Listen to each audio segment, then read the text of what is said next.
मित्रांनो, आपण बघू शकता आता आम्ही दिंडोजी कोर्ट समोर आहोत. इकडे रोडचा मधोमध हा टेम्पो दिसला होता, ज्यांनी खूप ऍक्सिडेंट होत होता. याची व्हिडिओ आम्ही काढला होता आणि प्रशासनाची कंप्लेंट पण केली होती. आपण बघू शकता आता इकडे काम चालू झालं आहे.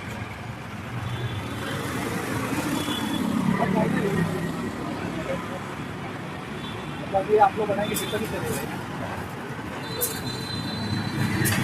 ये बनाने के बाद ना वापस 3-4 महीने में ये सेम सिचुएशन होगा. नहीं तो अगर आपको रिपेयर करोगे ना उसको अच्छी तरीके से रिपेयर करो, मतलब टूटे ना.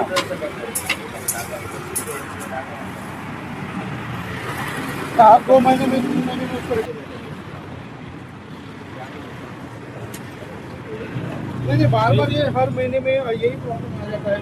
यहाँ पे 2 बार है ना, बच्चे लोग जो कि गिरा भी है. इसके ऊपर जो पट्टी है ना, इसके ऊपर पट्टी में वेल्डिंग करो ताकि वो टायर कितना तो एक इतना बड़ा चेम्बर है उसके ऊपर करोगे ना बाइक से बहुत प्रॉब्लम होता है. और अभी कैसा है, यहाँ पे हर जगह पे कंस्ट्रक्शन का काम चालू है, तो हेवी व्हीकल तो इधर आने ही वाला है. अभी इधर बाजू में इतना तर तुम्ही रिपेअर करताना ना चांगल्यापैकी करा. मला समजत आहे, पण सीन काय ते पण चेंबर बाकी आहे, हे पण बाकी आहे.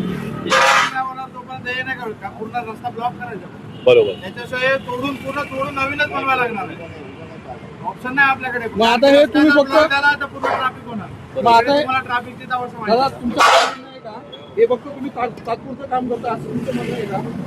तात्पुरतं कसं बोलू नाही शकत आम्ही, तात्पुरतं करतोय करून. नाही, तुम्ही परमनंटली जसं पण तुम्ही करताय ना चांगल्यापैकी करा.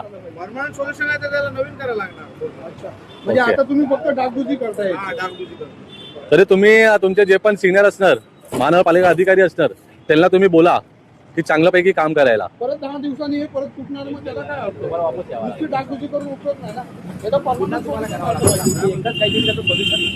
सोल्युशन नवीन टाकायला लागणार. हे कधी